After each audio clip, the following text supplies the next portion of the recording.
I'm just going to assume it's this Chris Costello. We'll be starting in a few minutes, so feel free to take your seat and begin to think about paying attention.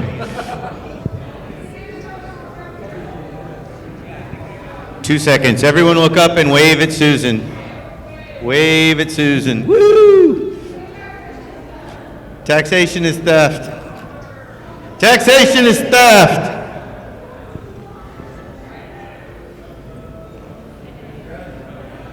That's a perfect way to start this convention. Taxation is theft. I couldn't agree more.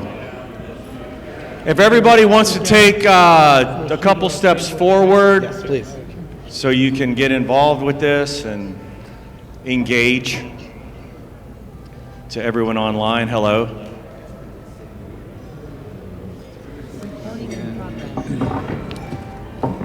Welcome to the 2022 Libertarian Party of Wake County Convention. My name is Travis Groo, Chair of WakeLP.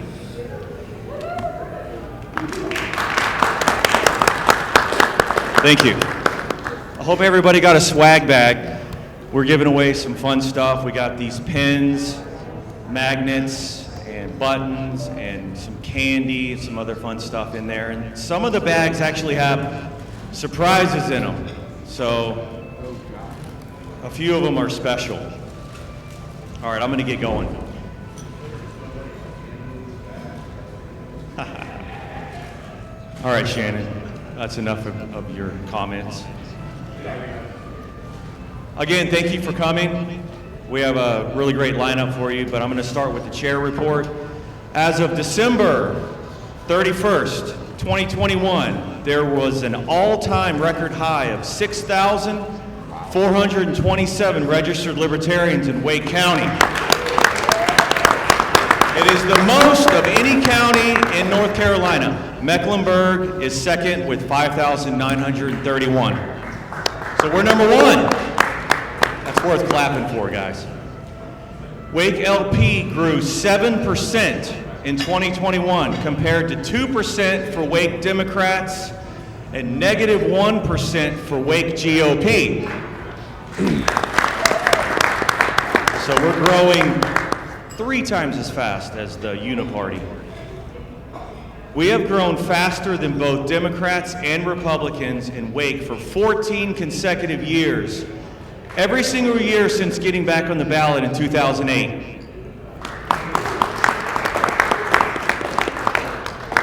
We grew more than 3 times faster than the LPNC overall in 2021.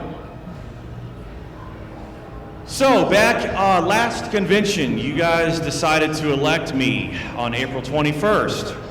Since then, we have had the following speakers.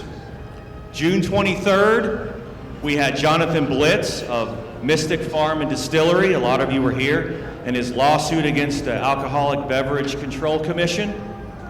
July 14th, we had John Sanders of the John Locke Foundation talking about nuclear power. On August 18th, we had Allison Dahl. She is House 11 Representative, Democrat, to talk about her HB 617 cannabis legislation and regulation bill. Who was here for that? A lot of you were here for that. That's good. September 22nd, we had the sheriff's event. We had 9 candidates for Wake County Sheriff. It broke the all-time attendance record for WakeLP event. We had 87 in person and 40 online. We had 3 or 4 news media outlets here that covered the event. Some of the major news outlets were here. On November 17th, we had Spike Cohen. Who was here for that? Nice. That was the biggest event for WakeLP. It broke the all-time attendance again for a WakeLP event. We had over 100 people in person. We don't know how many were online, but it was a lot. It was the most successful event financially for a WakeLP event of all time. Since then, we've supported the following charity organizations through giving or volunteering. May 1st, we had the Bond Park cleanup. We picked up trash around the park and around the sides of the roads in Cary. May 26th, we had a training for pride events and tabling events. In the other room, it was led by Patrick Bowersox. Thank you, Patrick. June 26th, we had the ALS Triangle Walk. July 17, we had the Food Bank of Central and Eastern North Carolina. We helped bag potatoes to give to the less fortunate. October 14th through the 24th, WakeLP was responsible for tabling at the state fair, the NC State Fair, where we gave free shirts to all the volunteers, and it was the most staffed tabling event for LPNC of all time. And I also want to thank Brad for that. Everybody clap for Brad. Couldn't have done it without him. So that was a very successful outreach. On November 13th, we had the AFSP Walk to Fight Suicide at Bass Lake Park in Holly Springs. Thank you for setting that up. November, we also had the Alliance of AIDS Services. We packed 72 Thanksgiving boxes, led by Patrick and Dee. So thank you so much for that. We also, in December, we had the Family Promise of Wake County. We collected toilet paper, paper towels, baby wipes, large-sized trash bags, and money at our weekly events. So thank you for that. January 11th, we had the Stop Torture Now. I think some of you went to that. I had to work, unfortunately. It was downtown Raleigh. It was to close Guantanamo Bay. So hopefully that happens soon, but I have high hopes. So on day one, you elected me to be chair. These were my top priorities, and they haven't changed: to keep running quality candidates, to grow the party through principled messaging and creative outreaches, to work across party lines to bring new people in who are disillusioned by their party and searching for a place to call home, to promote voluntary solutions to reduce the size and overreach of government. That's a big one. Everybody clap for that.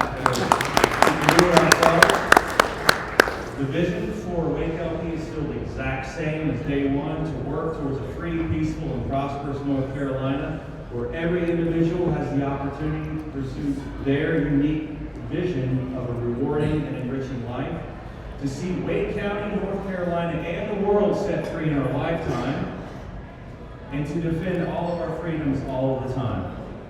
WakeLP continues to drive engagement in our county. Registered Libertarians in Wake consistently turn out to vote at a higher rate than Libertarians statewide. In 2020, Libertarian voter turnout statewide was 62%, which is certainly the best since 2014. In 2022, we are hoping to field a full slate of General Assembly candidates. A lot of them are here right now for the first time in 20 years. Going forward, we expect to be more active in county and municipal elections. However it plays out, WakeLP has become a force to be reckoned with, and I don't see that changing anytime soon. Thank you all for helping to spread the message of liberty. We could not do this without you. Lastly, John Underwood has a list of, he's got his hand up right here, of members of WakeLP. And if you plan on going to state convention, who's planning on going? If you haven't gotten your ticket yet, go to lpnc.org. If you want to be a delegate, you must be a member. A member consists of living in the county for 30 days, being an active contributor or making active donations to either state, national, or WakeLP. We prefer WakeLP because all politics are local and we're awesome. So, or you can sign the non-aggression principle, which states that you oppose the initiation of force to achieve political or social goals. If you can show that you've signed the NAP, the non-aggression principle, you also are a member. But we prefer that you donate to WakeLP. So if you're a member, please see John, and we will credential you. And that is all I have. Thank you so much for coming. We have a full lineup of amazing speakers. But first, we have our treasurer, Steve Prins, going to talk about what we won. Thank you so much. I like how you worded that. Amazing speakers and Steve Prins. Okay, so this is probably the least exciting part of the evening. I think Brad is going to bring up my amazing slideshow. I'm going to do a quick overview of what we did last year financially. If you have questions, you can ask me or email me, call me. I can give you more breakdown if you really are interested in more of the numbers. You can switch to the next screen already. So we started out last year with kind of a slow start, less than $4,000 the first half of the year. But the second half of the year, we generated about $9,000. So we had total revenues last year of about $13,000, which is pretty good for an off year. In fact, it outraised every other off year election that we have in recent memory. So we had a good finish to the year. Breakdown of those contributions, we had 48 individual people that we reported to the state as having given us money. There was probably another 20 to 30 that gave us either money for a t-shirt or cash donation under $50 at either the Spike event or the state fair. The average contribution is $54, but that kind of gets skewed by the larger ones. We had over 200 contributions of $10 or less. So every little bit counts. We have 3 or 4 people that give $5 a month, $10 a month, and that adds up at the end of the year. And then we had 4 different people who made a contribution of at least one contribution of $250, including one person we'd never heard of before. His only request is that we didn't bother him. So he gave us $250 and asked us not to send him anything, which we have done. We've not bothered him or sent him anything. Maybe we'll call him this year sometime. Okay, you can go to the next slide. Expenses for the year. The expenses kind of mirror the revenue. As we get revenue in, we can spend money. So the first half of the year last year, we didn't spend a lot of money. We spent less than $3,000. The last half of the year, when the revenue started coming in, we spent more. Now, the $5,000 in quarter 3, $3,000 of that was buying the T-shirts, the lemonade T-shirts. So that was the big expense for last year. A little bit more drilling down into the expenses. I won't go over every one of them, but the gifts for $900, about half of that was for the Spike event. We comped him for his hotel room, his gas, a couple of his meals. The advertising is mostly Facebook ads. The bank fees are PayPal fees and Stripe fees. The PayPal fees have gone up. So on a $5 contribution, they get about 12%. On a larger donation, it goes down to about 3%. But the PayPal fees have gone up last year. So our projections for this year, looking back, 2018, 7,000, 2019, 8,300. 2020, during the presidential year, we hit over 20,000. Last year, it came down to we kind of expected it would come down last year. So last year's revenue was about 13,000. So we're kind of expecting this year being another an off-year election, but there is an election that we hopefully will raise between 15 and 20,000. The more we raise, the more we can support the local candidates, the people running for local state house and state senate.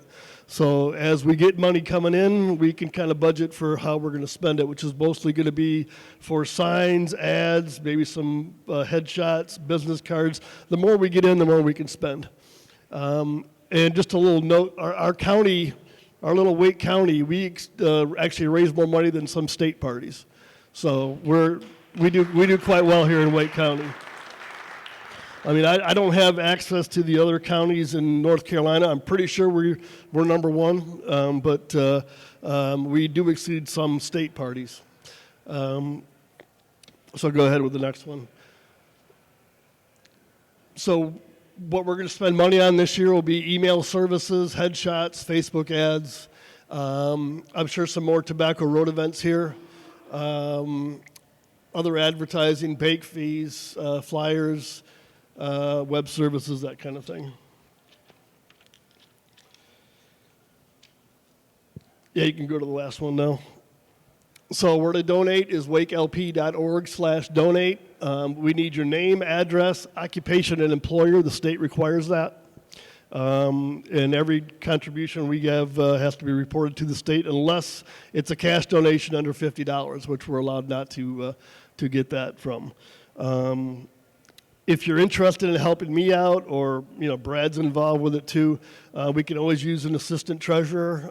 We've got treasurers lined up for a lot of the campaigns, but we could probably still use a couple more. It's a pretty simple process. You go to the state website, you get certified, and boom, you're a treasurer. And then I can kind of hold your hand on the first couple of times you do reports. They're not difficult. It's just working with the state software isn't always such an easy thing the first couple of times. But I can do a Zoom with you and kind of work you through the first couple reports, and then we'll turn you loose. But I believe we could use a couple more treasurers for the campaigns. I mean, it's actually they will be paid this year. Probably we'll probably be paying the treasurers for some of the campaigns. It won't be you won't be able to retire on it, but there will be a benefit of actually doing some of the work. So, does anybody have any questions? I believe Ryan Brown is running for U.S. Congress, right? Senate 13. Okay, I don't know of a congressional candidate yet. You're talking about U.S. House seat? Okay. I mean, that's generally speaking, a U.S. House seat will support them with what we can, but it's it's a little bit more to do the filing fee, so we can't help with the filing fee. But you've done the federal stuff in the past. The federal reporting is different than the state reporting, so it's a little different game there. I mean, I'm able to do it. You've got experience doing it, but I don't know anybody else that does.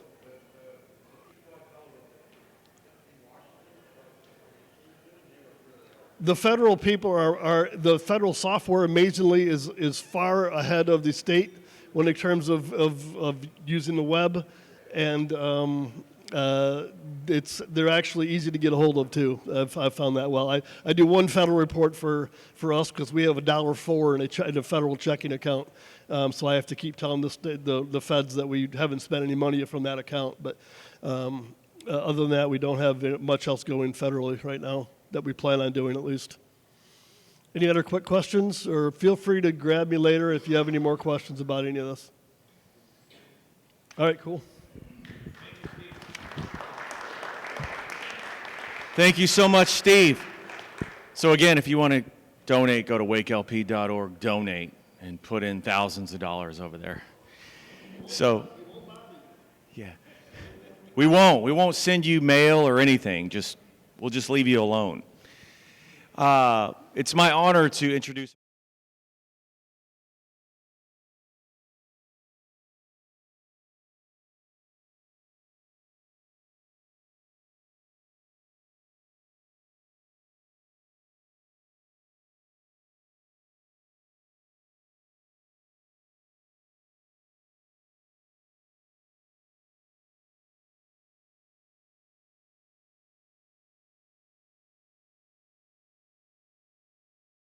much time, but I want to hit on 4 things kind of quick. The first one is thank you. I spent, as a lot of you know, a lot of time for 4 years, time, effort, money, etc., trying to build up WakeLP. And I won't lie, for family reasons and also work reasons, I had to kind of reduce the time commitment. So they're a little bit nervous. You work on something really hard for 4 years, but there was no need for that. Travis, Patrick, Dee, Steve, and John have done a fantastic job on the WakeEC. It actually seems to be picking up speed in spite of COVID, so now I kind of feel bad, like maybe I was holding us back somehow or not doing it right. So I apologize for that. I really did try, but fortunately now we're doing great. But I want to talk about 3 things as we're in an election year now. First, we're a really unique group. Because we don't have the money of the other 2 parties, but we do run candidates. And there's no other, we almost function like a special interest group, except with a lot more oomph in an odd way because, PACs only have money. They can send out their mailers and do their messaging and run their ads, but they don't have candidates that get invited to forums. So you guys get a unique opportunity to answer surveys and spread the Libertarian message. You get to go to events if you want to. And this party, as you know, in Wake County is active enough where we do the door hangers and we knock on doors and we do events and we attend events. So you get the message out. And that's worked out in a way where, you know, Representative Joe John wants to come talk to us on things where we agree. Representative Allison Dahl, our North Carolina treasurer, Dale Folwell. There are people now who recognize how active politically this organization is. And it may not matter to a lot of you, and maybe because we may not win some of these NCGA races, but for the state races in a purple state where 10,000 votes decides, you know, who gets to be elected and it's not one of us, they're going to come talk to you and they're going to try to find common ground and they're going to try to build bridges. Don't be afraid of that, because in the end we're libertarians because we're trying to get something done. And to be honest, you know, if the United Communists of North America suddenly legalize marijuana, yeah, okay, come talk to us. We're on your team for that issue at least. Just, you know, don't be afraid of agreeing with somebody. It's an odd situation or place that we're at now politically where agreeing with somebody on one or two issues sometimes is seen as a bad thing, and I just don't know what to do about that. Second thing for candidates, one of the reasons we punch above our weight is because we seem to have worked together very well over the last 5 years. Don't discount that. You know, there's a lot to be, you know, if you're a small team, you definitely need to be a tight-knit group and you need to be team players. So work with each other.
Thank you so much, Dave. Appreciate all you've done and all are doing. It is my honor to introduce my friend Dale Folwell, who is the North Carolina State Treasurer in charge of all the money that they steal from us. So please give a big round of applause for Dale. He's basically an unofficial member of the Libertarian Party, and we love him so much.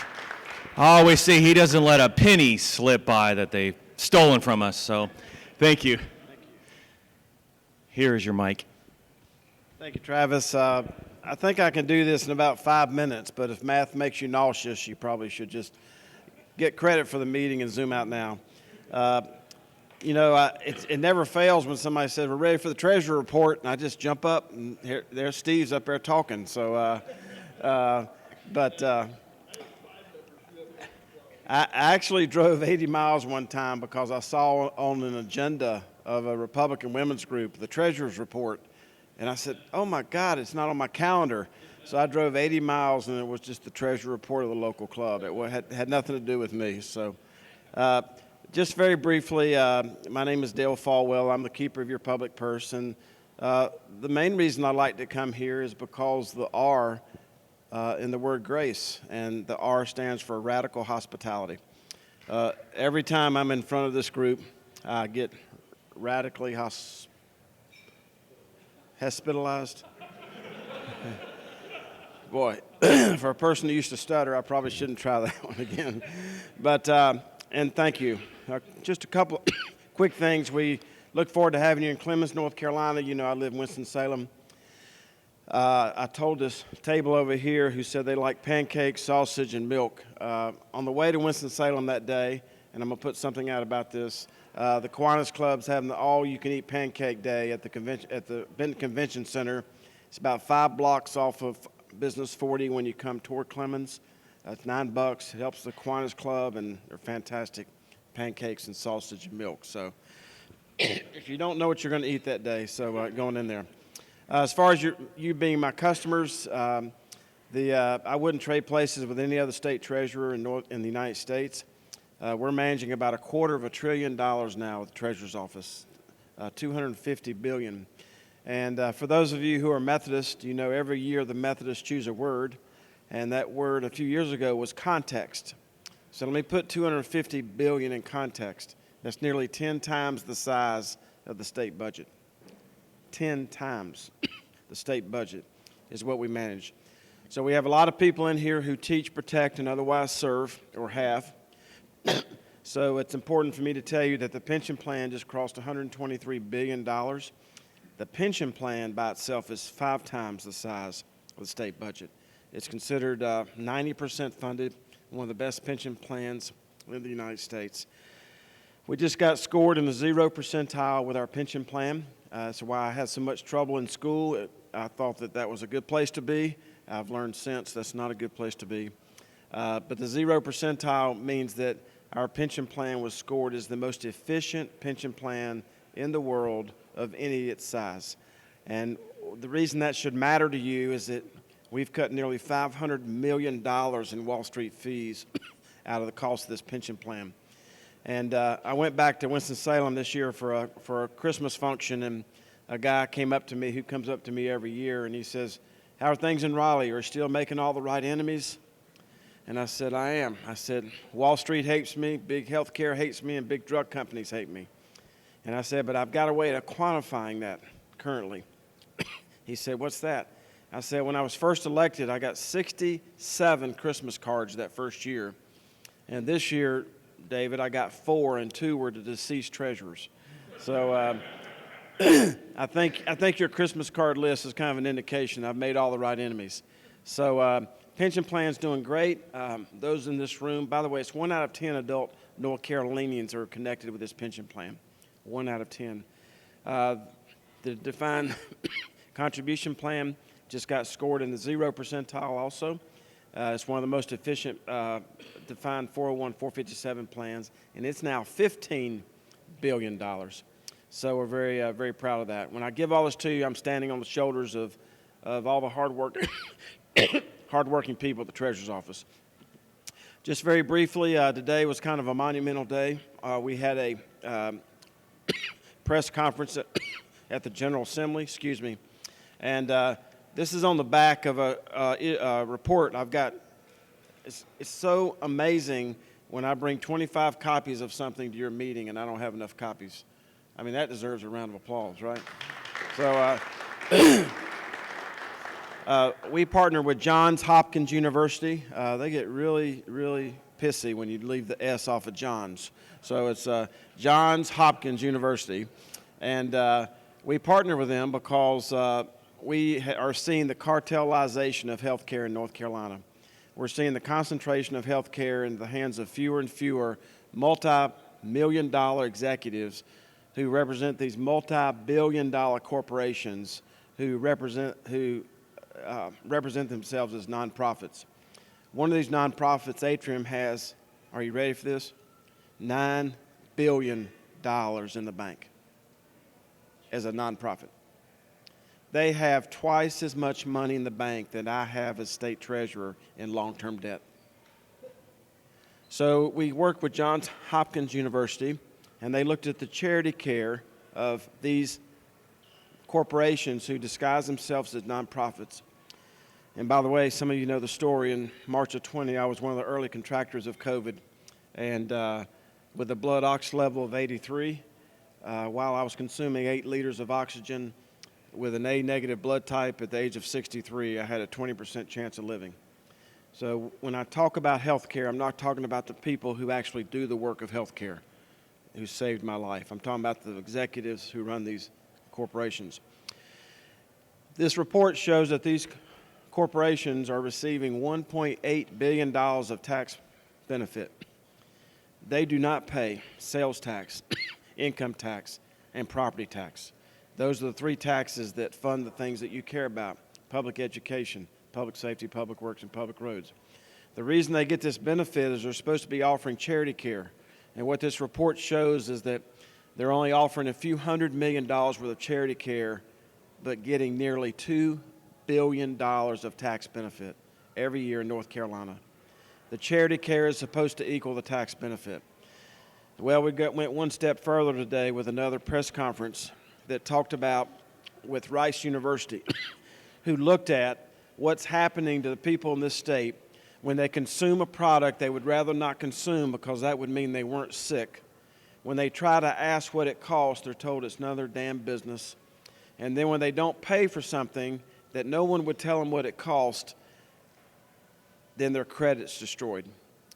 So Rice University came in and did a study and showed, which is on our website, did a study that showed that nearly $175 million worth of charity care was not given to people who were entitled to charity care, and then they went after their credit.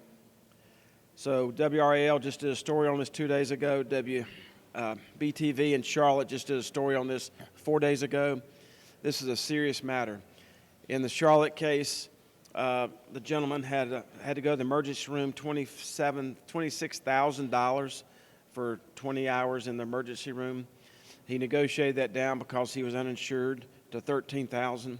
They were making payments toward the $13,000, and then a sheriff knocked on their door and issued a summons. You should be outraged by this. I don't care if it's former Treasurer Harlan Bowles, State Auditor Beth Wood, Bill Gates, Warren Buffett, Senator Elizabeth Warren. Most people in this state are one medical bill away from generational economic destruction. Now some of these entities are sending people credit cards to put on their, and say, we're not going to charge you any interest for a year or two. We are putting especially the low-income and fixed-income people in this state in an economic credit score vortex that they're never going to get out of. It's not like back in the 60s and 70s. Credit scores determine what you pay for that cell phone, Stephen. They determine what you pay for the basic liability insurance to get you back and forth to work. They determine whether you get the benefit of the doubt if you want to rent a house or an apartment. And credit scores obviously matter if you want to borrow money to buy a house. To put people in a credit score vortex that they'll never get out of based on a product that they didn't want to consume and no one would tell them what it cost is something that I'm not going to stand for anymore on behalf of those that teach, protect, and otherwise serve. So,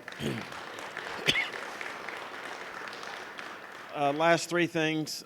Some of you have seen this, but when I attempted to find out as your state treasurer what we were paying for health care at the treasurer's office, nearly $3 billion, this is what UNC Healthcare returned to me as the master charge list. Every single page was redacted. This is an industry that operates in secrecy. 2 final things. Number 1 is the debt burden of North Carolina. I was elected in 2016, and by the end of my 2nd term, the debt burden of North Carolina is going to fall in half. So about $5 billion to $2.5 billion. The people that deserve the applause actually is you, because you're the taxpayers and employers that make that happen. And 2 final things. Number 1, you may have heard recently about a Senate bill, those that are running for legislative offices. Senate Bill 473 passed this year.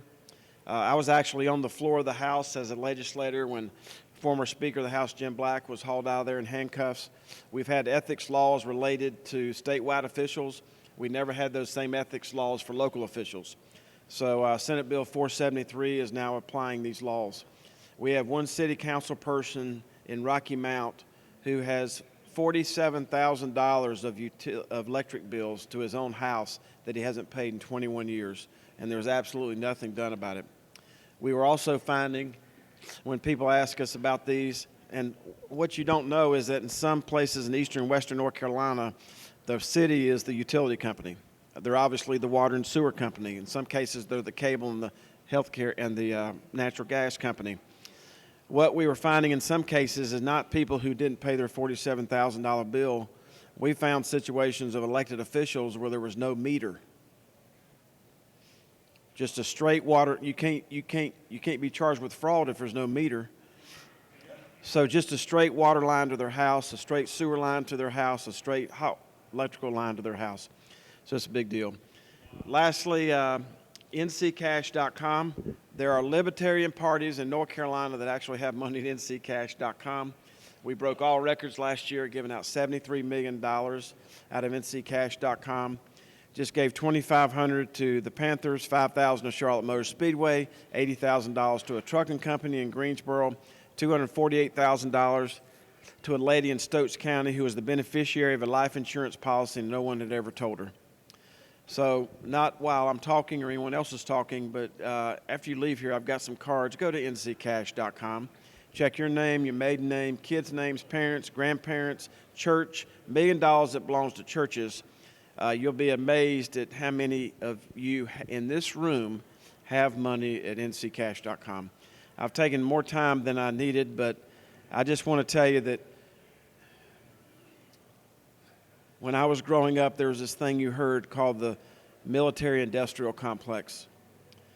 And then over the last 20 years, what's developed is the healthcare industrial complex. Healthcare now owns North Carolina, and Wall Street owns healthcare. And the only reason I can tell that to you is that I'm the sole fiduciary of the pension plan, which is $124 billion. We have these healthcare companies who come in and say they don't make any profit, and I can literally in 1 hour be in another meeting in my own building where one of the big hedge funds is coming to us to buy a big healthcare company that and said we're going to make 20% on our money for the pensioners. Both of those things can't be accurate. It's a really serious model. And now we have, unfortunately, a hate complex. We have people who are making hundreds of millions of dollars and billions of dollars on keeping this country divided. And you talked about it a little bit earlier. And so the reason I love coming here is that I hope it gives you some comfort that at least there's one person out there who attacks problems and doesn't attack people. So thank you very much.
Well, the main issue is that the question was, what's the main issue we're having with people not being able to pay their bills?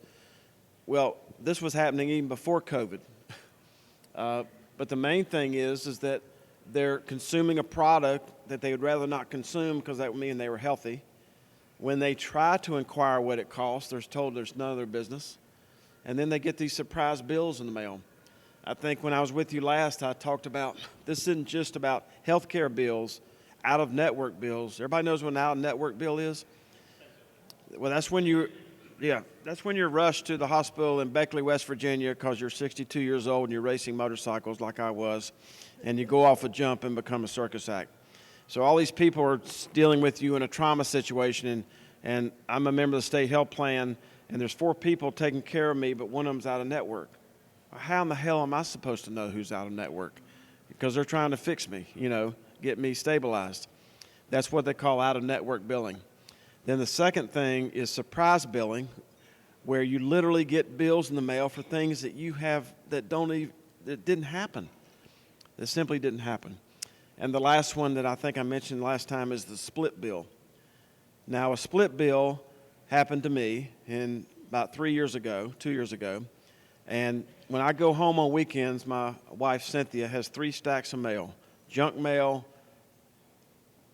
I don't know, we need to talk about. Those are the 3 stacks. So there was a bill in there for $10. $10. And she said, "What's that for?" And I said, "It was in October. That was probably my physical."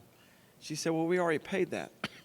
So I literally called the billing department at the hospital. And I said, "Can you tell me what this is for?" And the person said, "Yes, it's for an office visit, October 23rd. And my wife was thumbing through the counter, and she says, "Well, I know my husband's whereabouts all the time, especially when he's in Winston-Salem. That's when he had his physical." The lady keeps punching it up. She said, "That's right." And she thumbs through, my wife thumbs through again. She said, "Well, we paid that copay on that." The lady punches it up. She said, "That's right."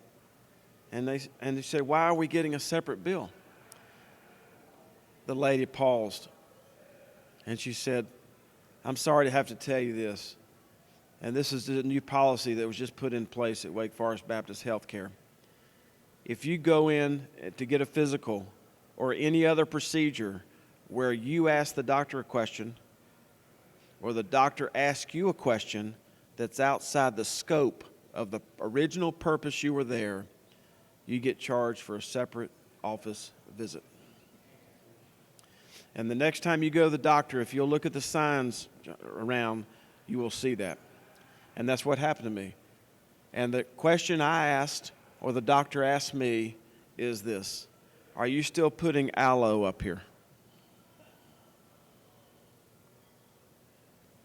That was a dermatology visit. When you have people who are struggling to make ends meet and they get one of these surprise or split bills in the mail that they can't pay, it puts them in a credit score vortex, and then it raises the cost of everything else they do in their life. And that's why I'm not backing up on this topic. So thank you very much.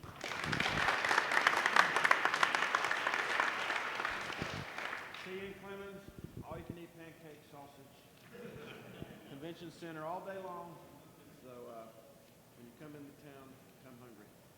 And I'll pass out, quite lastly, this is a front and back, and this talks about how the North Carolina nonprofit hospitals bill the poor, and the other side is about the amount of tax deduction they get versus the charity care. It'll just be a reminder for you to go to our website, and then I've got NC cash cards. Thank you very much. Thank you, Travis. Yeah, grab your NC cash card, because you never know. There may be some money in there for you. That you can donate to the... You can donate to WakeLP. Yes. Yeah, thank you. I was hoping you would say that. Yeah. That's amazing. You're going to be in Clemens, right? Yes. Yes. So another reason to go to state convention is you're going to hear more of an extensive version of his speech, of Dale's speech. So please come to that. It is my honor to introduce our next speaker that's going to be online. She won an election in Massachusetts, the city of North Adams, as the first transgender in Massachusetts to ever be elected. To me, that's pretty amazing, since we are the party of equality. It's not the Democrats, it's us. And I am very proud of her. And what we want to know today is how she got Republicans and Democrats to vote for her, because that is what she did. So that's why we've asked her to come and tell us how she won this election. What was her tactics? What was her campaign? And so she is going to zoom in. It's Ashley Shade. So Ashley, it's very nice to have you, and we're going to have you take it away for about 5 to 8 minutes. Is that okay? Perfect. I think you're muted, but I'm going to let you have it and tell us how you got elected.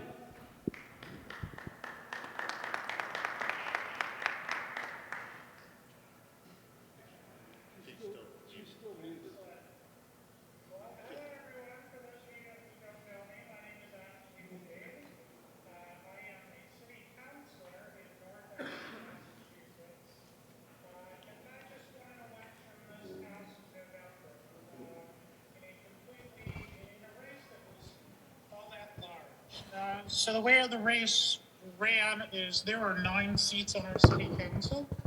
All 9 seats are up at the same time, and we had 14 people running for those 9 seats, including 5 incumbents and 1 former incumbent. So I was able to win one of the 9 seats on the council, and I was elected this past fall, and I took office on January 1st. Now, why is that significant to you in North Carolina? Well, it's significant because anytime a libertarian can win an election, that means less government interference in our daily lives. It means that we can set a model for what government should be in our local communities, and you can take that model and run with it in your local communities. And for me, my election, my campaign focused on a really important message. My campaign focused on a message of compassion, education, and love. After the last election, the presidential election, where we had one of the most divisive political periods we've ever had, it was so important on a local level to come out with a different type of message to my constituents and to my community. And so we focused on this message of compassion, education, and love. And what does that really mean? When we talk about compassion, we talk about understanding where people are and what's important to them. It's extremely important to understand what's important to the voters and the constituents that you serve. It's extremely important to understand what's important to them. As libertarians, we all know that taxation is theft and that we don't like taxation. But if you say taxation is theft to the average voter in your community, they're going to wonder what the heck you're talking about and how are you actually going to fix the problems that they have in their city or in their community. And so that's where the compassion comes, is understanding that our constituents and the people in our communities have issues, real issues that they're looking for help with. And it's meeting them and listening to them, hearing what they have to say. And then comes the education piece. And the education piece was about finding liberty-oriented solutions to the problems that they're coming to you with, and helping them understand that there are better ways to solve problems. And those better ways don't always include, and shouldn't always include, the government. There are many other services and providers out there who can do what you're asking the government to do and do it more efficiently. There's so many ways to teach people and help them understand how government influences their lives when they don't even realize it. One of the first pieces of items that I've taken up in this new session as a counselor is I introduced a repeal to our city's curfew ordinance. That is something that is currently gone to committee, and when it comes out of committee, I expect it to pass. And it's something simple like removing a curfew ordinance those little things that happen in our communities that affect our day-to-day lives or day-to-day lives of individuals, that where libertarians can have the biggest impact in government. So when we talk about education, it's about bringing ideas to the voters and saying, I understand you have these needs or these wants. Here's a liberty-minded solution to the problem. And you know what? Take the idea. I want you to have it. I want you to go use it, however it is that works. Because I don't care about getting credit for an idea. I just want there to be less government involved. And that's something that I can do now as a counselor, is reduce the amount of government that's regulating my city. And the third piece of it, and the most important piece, is love. It's about understanding people. It's about bringing people together. At the end of the day, libertarians care more about people than any other group. And why is that? Why can I say that? It's simple. We love you so much, that we actually trust you to make your own decisions in life. And we don't want to force our will or anybody else's will onto the decisions that you are making in your life. That's how much we love you. We love you so much that we trust you to make your own choices, that you don't need the government to make the choices for you, that you don't need other people telling you how to live your life. And as long as you're not hurting other people, we want you to have the freedom to do what it is that makes you happy in this world. And that's the message that I brought to my community. Again, I ran a race where we had 9 seats available and 14 candidates, 5 incumbents and a 6th who was a former incumbent. And I was able to get elected here in a very liberal state, in a very liberal area in Massachusetts. And it wasn't because I knew the most. It wasn't because my solutions were the right answers, which many of them are. As we all know, libertarians have the best ideas. But I won because for the past 4 years, I had been involved actively in my community. I had been building relationships with the people in my community.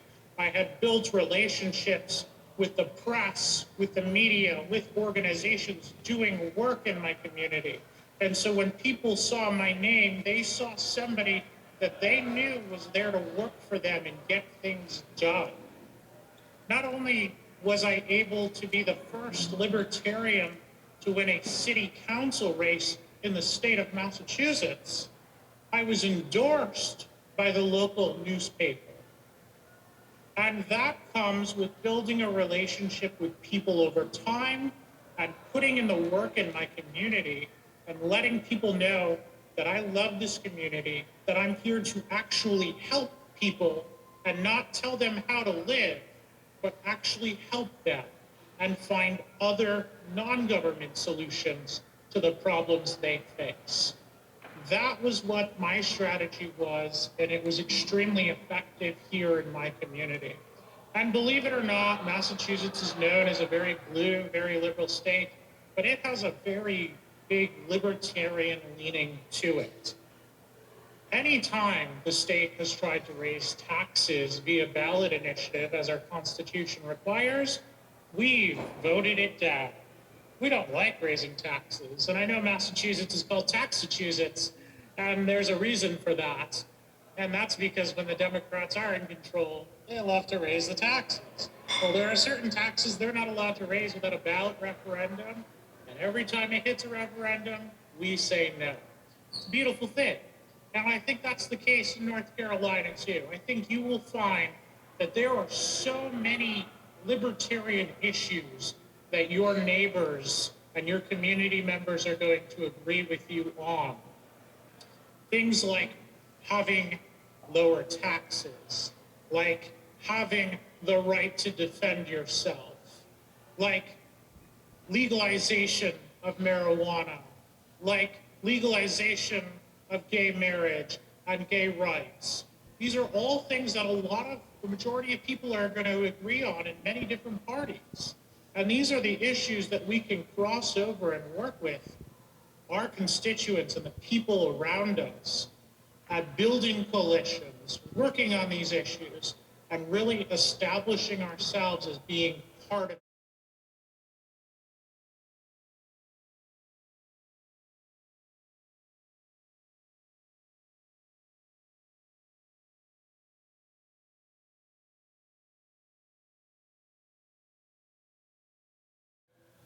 I'm more than happy to answer any questions anyone may have afterwards.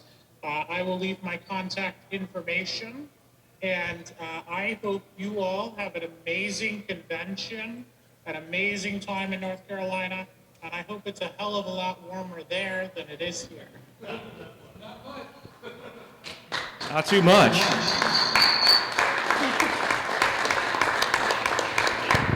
Thank you so much, Ashley. We really appreciate that. A few years back, we had a candidate training session, and it just reminds me of what was said. Yes, taxation is theft. Yep, I agree. I think 90% of the people in the room might agree with that. But that doesn't win elections. Neither does saying, I want to abolish the government right now, today. I want to shut down all public schools immediately, right now, today. That's what my campaign is.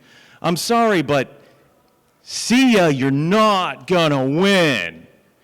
Having compassion and relating to people and making baby steps towards reducing the overreach of the corrupt government is the way to do it. And that's why we had her on here, because fundamentally, yes, we agree that government sucks. Okay, yeah, we get that. But that doesn't win elections. That's not a campaign saying I want to abolish everything, which I do, but it's not a good campaign slogan. Okay? So issues like school choice, housing affordability, privatizing the ABC system, criminal justice reform, the legalization of marijuana. These are baby steps we can take to get the government out of your pockets and out of your bedroom and out of your lives. So that's all I'm going to say about that. We are not a caucus. We are not going to lean towards one caucus or another. That's not what we do at WakeLP. WakeLP is not a caucus, and we will remain caucus neutral because we are the Libertarian Party that stands on principles of libertarianism and equality. That's what we do. So I'm just going to leave that right there. It is my honor to introduce our next guest. It's a good friend of mine. We've been palling around for a few years now. And I look up to him. And I'm going to learn something today because I don't know anything about Bitcoin and cryptocurrency. I know nothing about it. But I'm going to learn something today. So it's my honor to introduce my friend, Shannon Bray. Please come on up here and tell us what you know and why you're running for office. And thank you for coming. Does anybody know what the first good that was taxed by the American government was? Yes, sir. Which actually ultimately led to the Civil War, but we digress. My name is Shannon Bray. I am running for the U.S. Senate. This is my second time. So anyone who voted for me last time and brought the Democrats some pain, I appreciate your support. But let me tell you a little about myself. I live in Apex. I have a wife and 3 beautiful kids, all middle school age, all Petri dishes. But prior to getting into politics, I worked for the DoD. I was a cybersecurity analyst. I worked both on the red team, blue teams, during various spots. And I ultimately decided to leave the government and pursue the same type of work in the private industry. Once I got into politics and really started understanding it, at a much deeper level, things kind of changed for me. In my past, I'm a Navy vet. I'm working on a PhD in computer science. My dissertation is on reducing the size of the government by using blockchain. Now, it gets fairly complicated. Some of you are going to hear it in a much longer version. But ultimately, with the speakers before us, really the compounding message was taxation is theft, right? I actually have a very slow progression to go all the way to get everybody to agree that taxation is theft, but we don't necessarily need to go through all that today because we all kind of at least understand that. Maybe with the exception of my mom who drove up from New Orleans. So everybody give my mom a round of applause. She's Republican. It's okay. So, you know, I was originally going to get up here and kind of start talking about, you know, where our tax problems started. It definitely didn't start with Biden, although some of our problems actually have started with Biden. Actually, you know, during my last campaign, I thought I was going to, when I decided to rerun again, I figured I'd just get up and crack jokes. But then after seeing, you know, Queen Harris and her little Muppet Joe Biden run our country into the ground, I figured we were all done with jokes. So one of the things I kind of want to focus on now is they can be complicated subjects. So I'm just going to kind of do it from ABC, and then we'll kind of add more to it. With a show of hands, how many people are actually in crypto? That's a good amount. And that's one of the things that I see across the industry is half the people in crypto are libertarian, and the other half in crypto just don't know it yet. And I know this because once I stopped talking about taxation is theft and personal freedom and all of that on Twitter, and I started talking about how blockchain can change the government and the power of DAOs and NFTs are going to replace a lot of the government paperwork and stuff, I started picking up a massive following in the digital world. Now, none of that probably means a whole lot to a lot of people. So one of the things that I'm trying to highlight in my particular campaign is the removal of why we need the federal government and why we all need each other more at the local levels. Now, while I'm running as a federal candidate, my focus is still on our local communities. So let me explain what some of the, what blockchain, cryptocurrency, DAOs, and NFTs are real quick. I only have a couple minutes, so I'll try to do it as quickly as possible, but I'll also answer any questions after. So basically a blockchain is just a digital ledger. We can just call it a database. Anything else doesn't really matter for this particular conversation. The nice thing is it's immutable. You can't change it, right? So if Donald Trump paid Stormy Daniels on the blockchain, we'd have saw it, right? He used a check. It's pretty much just the same thing. But when we have our government officials, our budgets, and all of that, we don't know where that money goes. We don't know where our tax dollars go. We don't know where nothing goes. We don't even get to vote on who's going to raise our taxes. If everything was in the blockchain, we would be able to see that. Now, how do we get there? Well, we're already starting to see massive improvements. Insurance companies are starting to use the blockchain to do their workflows. All of the documentations that you fill out become NFTs. An NFT is a non-fungible token.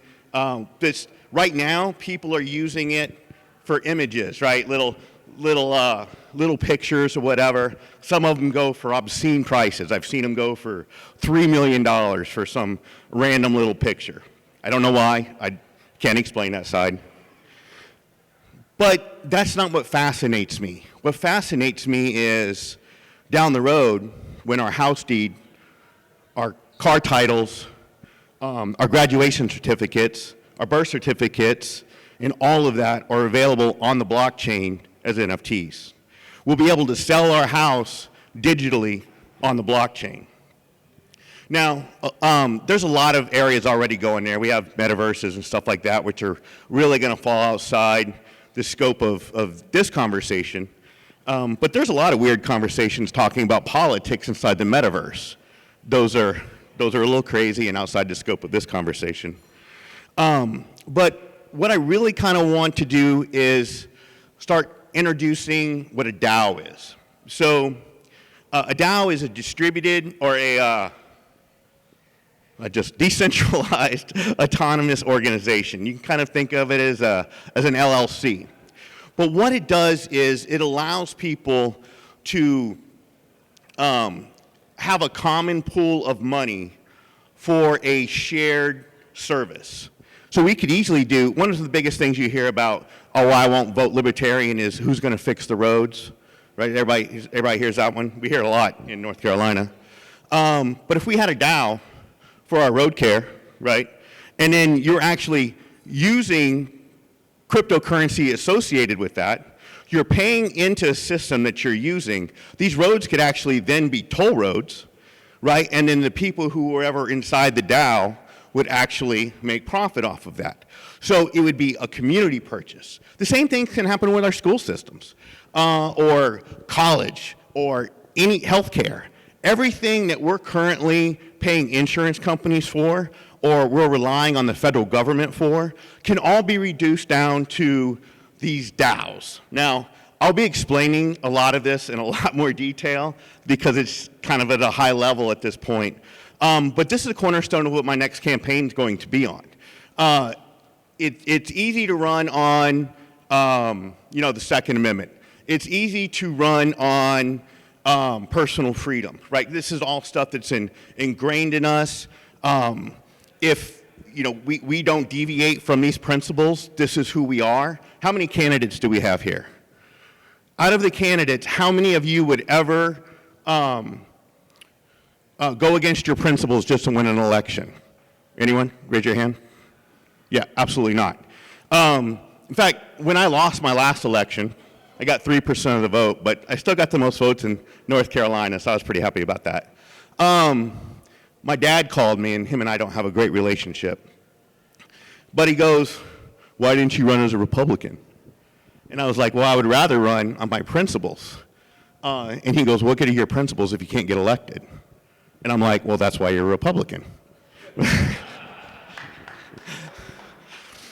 But, a lot of people want us to join their party. Well, why don't you run as a Democrat? Why don't you run, well, I believe in the Second Amendment, and you're going to shoot on that, and I don't have enough Band-Aids for my arms for the shots. And then when you ask, why don't you run as a Republican? I mean, they're my body, my choice, unless it's something against them, right? And then everything is so hypocritical. In the state of North Carolina, we have a beautiful community of people who are disenfranchised with a duopoly, right? More and more people I'm starting to see are, starting to reach out. And in the crypto world, people are a little upset once they find out what Biden put in that last bill they passed, right? We have up until 2024 to elect crypto-friendly representatives to stop all that legislation or regulation they put in there that is strictly against crypto. Joe Biden said, if you make less than $400,000, you will not see your taxes go up. My mom doesn't make $400,000, but she's in crypto. And if she, so now she's going to have strict reporting, whether it's on Venmo, Cash App, all these, right? The government's now coming down, and anything that is over $600, they now want reported. But I got a whole sling of notes here talking about taxation of staff, but the government is trying to control every move we make. It is now starting to hurt people that are really kind of defenseless. There are plenty of people out there that use cryptocurrency as a way to live. This is all they have. Some of them are on disability. They're not allowed to make any other money that's reported without losing that disability. So they've been kind of relying off crypto. Well, once all this reporting goes, then they're going to lose their disability. And then now they're kind of in a catch-22, and the government's not really going to care. We all know taxes are there to control us, to regulate us, and to take from us.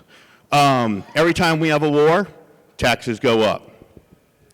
So while I do agree with Travis, taxation of theft is a very hard lesson to teach people. What I'm finding is once they start getting into crypto and they start understanding what the government's going to do to their crypto, they start becoming libertarian. So for my candidate friends out there, let's look into crypto a little bit. We can all get together, talk about DAOs and Liberty networks and all this thing, because these are really some of the answers to some of the problems that we currently have. Our taxes aren't getting cheaper, right? They keep going up. Even Trump raised our taxes a little bit.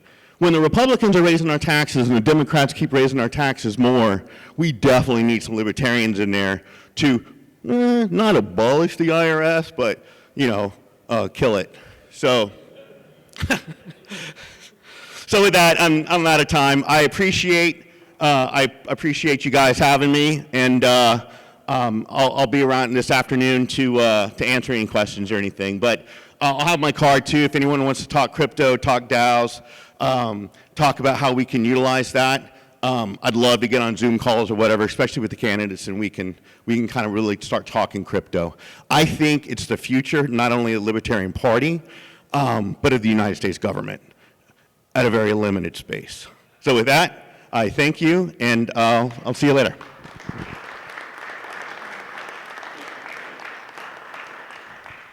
Thank you so much, Shannon. Appreciate that. And he will be running for U.S. Senate, so everyone vote for him. At this time, I want all of the North Carolina General Assembly candidates.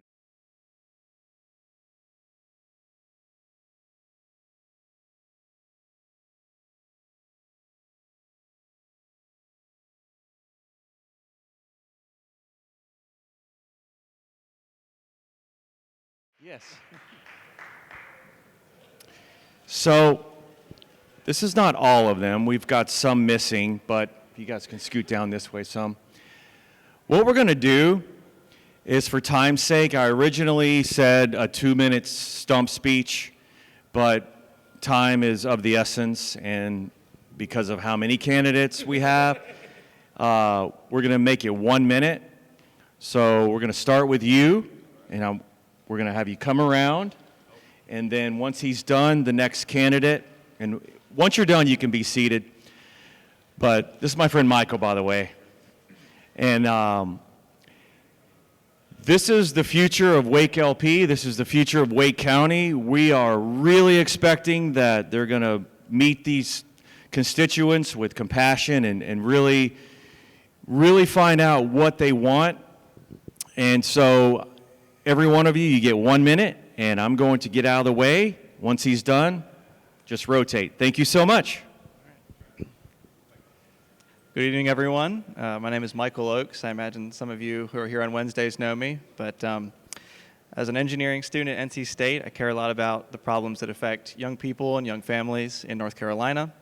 And so my campaign issues that I'm concerned with are, ironically, zoning, school choice, and primarily just we know how expensive housing has gotten in Raleigh. If we can drive out some inefficiencies there with getting rid of zoning in that way, that's going to benefit everyone. I hope to represent my district faithfully and successfully, and that I'll have your help along the way. Thank you.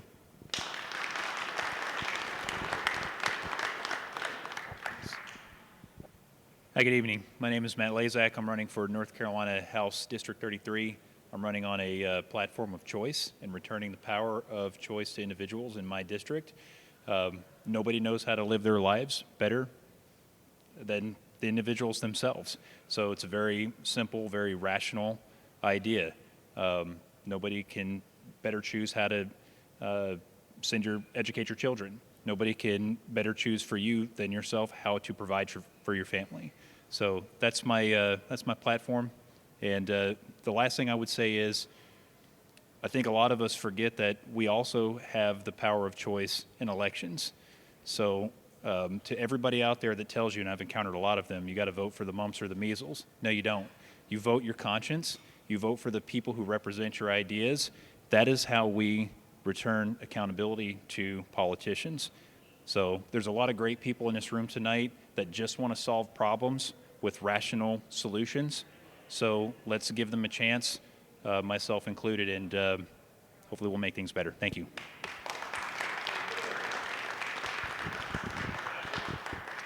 Good evening, everybody. I'm Patrick Bowersox. I've been a resident of Wake County since 2002, and I work in the retail management sector locally for a company called Lowe's Foods. I'm running because I want to give the power of the government back to the people. We want to make the government work for us. I don't feel like the government's working for us right now. Republicans and Democrats keep telling us all this stuff that we're for you, we're for this, we're for that. But I'm not here to tell you they're right, I'm right, they're wrong. I'm here to tell you that I am running to give the power back to my constituents, people in my district. I promise to listen and approach everything with fairness, equality for all. Thank you for your time. God bless.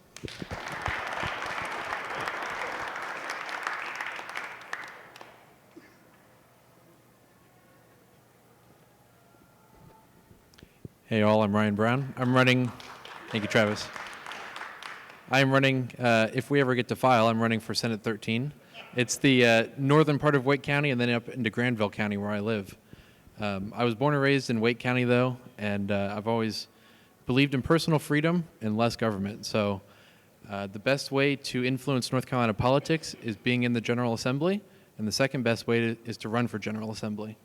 So I want to give Governor Cooper the message that we are done with his COVID-19 overreach in the state, and tangentially, we have to get government out of healthcare. That's one of the biggest issues in North Carolina. And after that, maximum freedom for all people to make decisions as they wish. Thank you.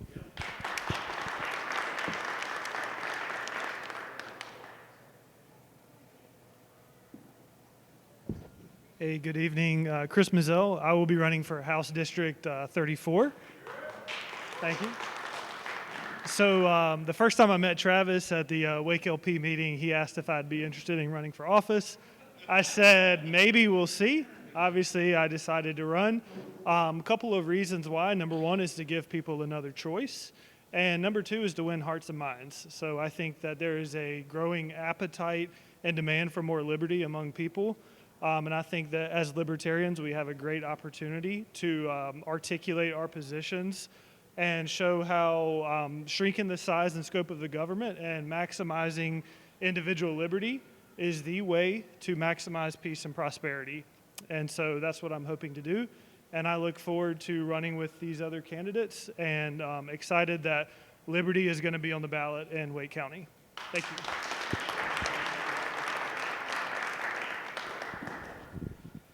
Good evening. My name is Joshua Morris. I am running for House District 41. I never really thought that I would run for political office. You see, I didn't grow up rich. I didn't have connections. And I didn't go to a fancy school. But you know what I've noticed over the past several years? Is that those politicians that came from rich families and fancy schools and had the right connections, they're not looking out for the people. Isn't it time that we, the people, start being in part of the conversation? Because they're looking out for their rich family, their fancy schools, and their connections. That's why I'm running. So that way we can be part of that conversation and get things done. Thank you.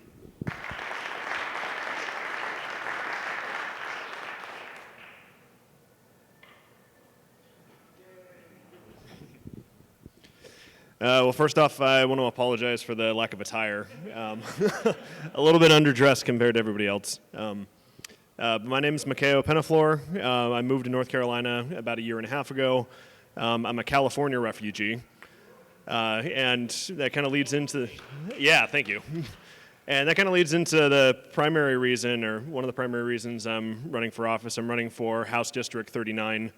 And I'm effectively just looking to make sure that North Carolina doesn't turn into the, cesspool, atrocity, whatever you want to call what's effectively happened to one of the visually most beautiful states in the country. And I've come to find that regardless of whether or not it's the Democrats or Republicans running it, if the Democrats run it, it'll happen that much sooner. If the Republicans run it, it'll just look exactly the same way 30 years down the line. But I'm just looking to run for office to ensure that North Carolina stays free and regains the freedoms that it's already lost. So thank you.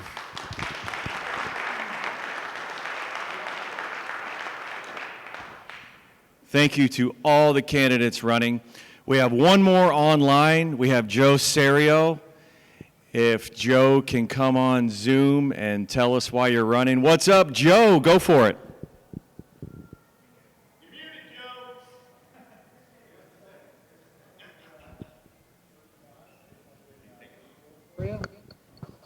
Can everybody hear me?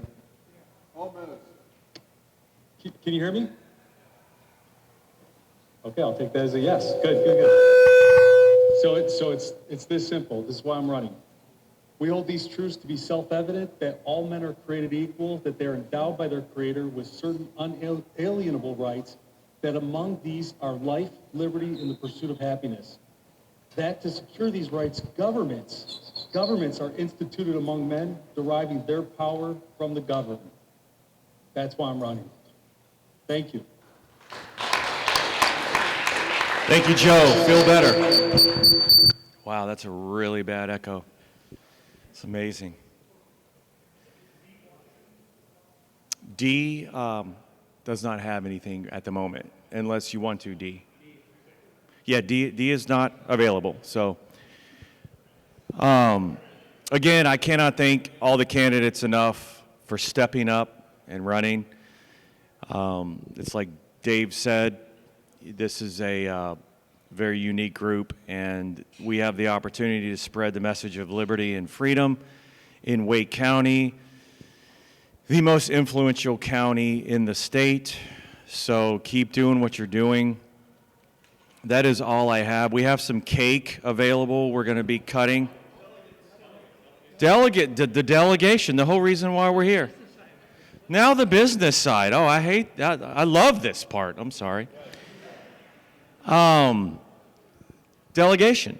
So we have the list going on, and if you are a member and you're going to state convention, please see John Underwood. We have a motion on the floor. I move that all the people who signed up on John's list be elected delegates to the state convention. As point of information, if you show up in Clemens for the state convention and you are a member of the LPNC, there's a 99 and 44 100% chance that you will be automatically made a delegate by the convention. So this is really just a formality. But we have a second. We have a second. So now we move to a vote. The list. May we see the list? John?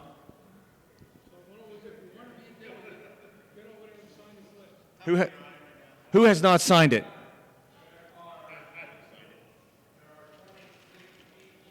We got one more coming to sign it.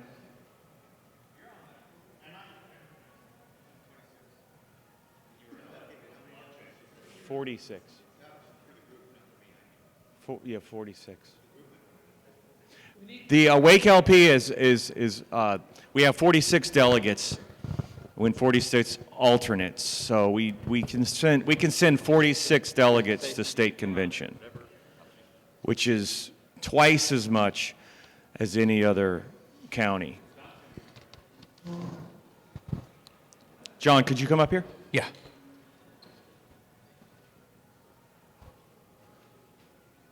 Hello. Hi, John.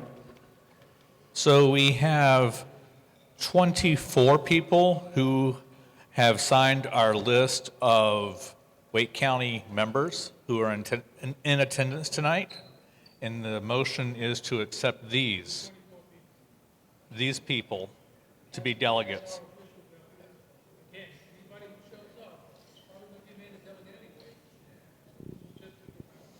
Yes. Okay, so we move to a vote. All in favor, raise your hand. Can somebody count? 1, 2, 3, 4, 5, 6, 7, 8, 9, 10, 12, 13, 14, 15, 16, 17. We have 18 yes. All opposed, raise your hand. 0, motion passes. Oh. Thank you. Please don't be dilatory. I just wanted to say that word. I would like to make a motion to enable the WakeLP Chair and/or the acting chair of the WakeLP delegation, if that turns out to be somebody else, to the 2022 LPNC Convention to be empowered to add qualified WakeLP members to the list of 2022 LPNC Convention delegates elected by this body up to our mandated county allocation limit, which I believe is 46. Can I finish my motion? And that any such added delegates and alternates, if we get that far, be considered to have been duly elected by this body. We have a point of order. There is no provision in our bylaws, in our plan of organization, for us to empower anybody except this body to elect delegates. Although historically, we've always done that, and I myself have made that motion in the past. But it's out of order. It's not in our plan of organization. If we as a party are going to be criticizing Democrats and Republicans for not following the rules that they themselves write, we should at least follow our own rules. And I only make this point of order because, in effect, this whole process is just an exercise in futility, because once we all get to Clemens, to our state convention, anybody who's a member of the party will be made a delegate. That's the way we've always done it, because we don't have that many affiliates like this. We'll have half the state convention membership there will be from Wake County. I'm making a point of order that this motion is out of order. It's up to the chair to decide. May I address the point of order? Yes, you may. I would simply like to point out that there's nothing in our plan of organization, we actually don't have bylaws technically, prohibiting us from doing this, and we've done it, as Brian has pointed out, every year for the last at least 10 years. It's a perfectly standard thing to do when you have a convention which has delegations that represent certain areas, that the chair of that delegation get to add people or replace people or whatever has to happen. I would say that literally hundreds of delegates and several dozen LPNC and WakeLP officers have always signed off on this, and none of them think that it's a problem relative to our plan of organization. So I just don't see that that's an issue.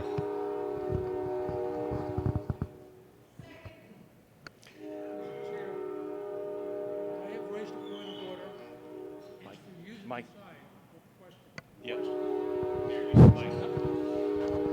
I have raised a point of order.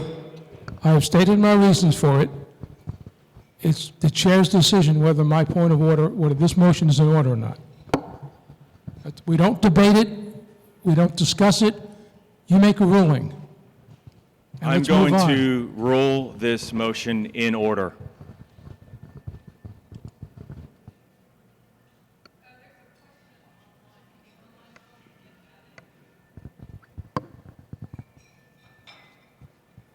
What was the question online? If they are qualified members, yes.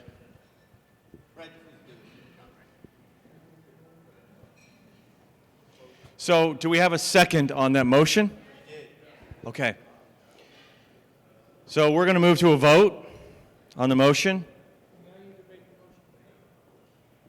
Does anybody have anything to add or debate about the motion? We have one right here. We've got a opposition. I know this is a pain in the ass for a lot of people, okay? I'm trying to make a point here. We've been doing this for decades. We've been doing it wrong. And I have been doing it wrong. And I'm libertarian enough to admit that we made a mistake. We're not following our own rules. If we are going to present ourselves as an alternative to the Democrats and Republicans, we need to start acting the part. It's the only reason I bring this up. Not only is the motion contrary to our body, just because the plan of organization, it's not a question of the plan of organization doesn't prohibit it so we can do it. The plan of organization gives the organization the authority to do things. If it's not in the plan, you can't do it. That's exactly the way the Democrats and Republicans will run our freaking government. We shouldn't do that same thing here. It's the only reason I'm bringing it up. I'm sure the motion will carry.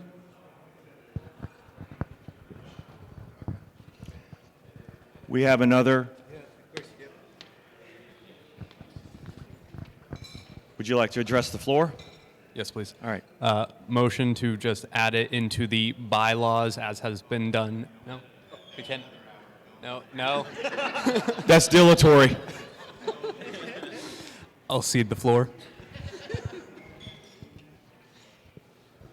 Thank you.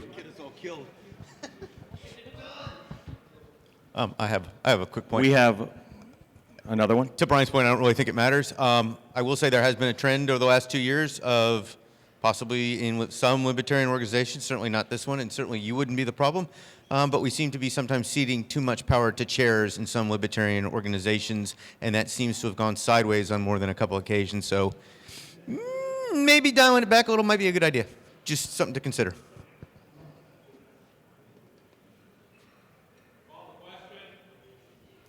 We have a follow-up? Oh. All right, we move to a vote. Brad, can you repeat your motion?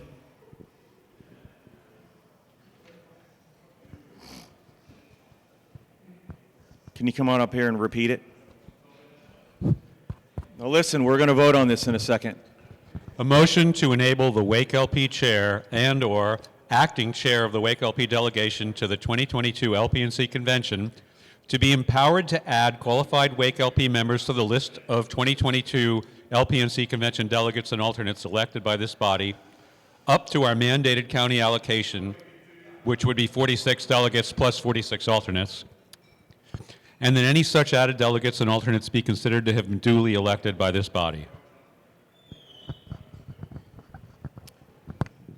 All in favor, raise your hand.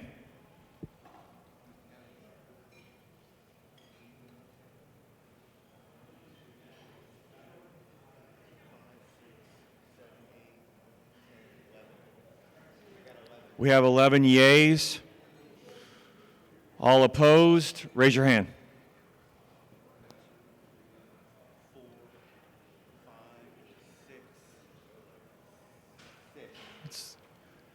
Does this have to win by 2/3? The motion passes. No. Unfortunately, no, we don't have any minutes. Move to adjourn.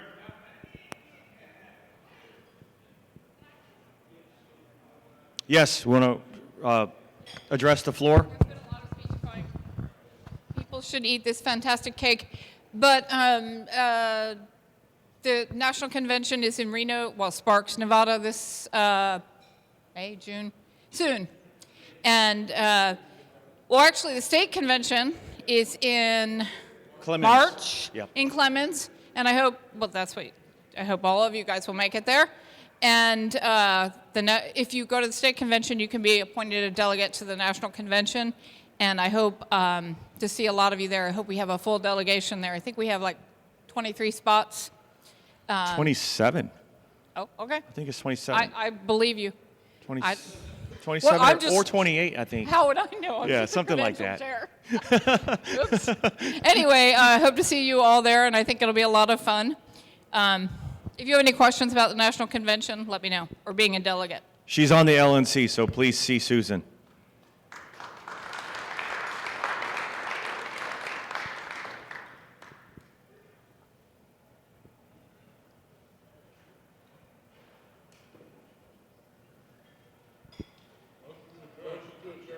Do we have a second? We are adjourned. Thank you.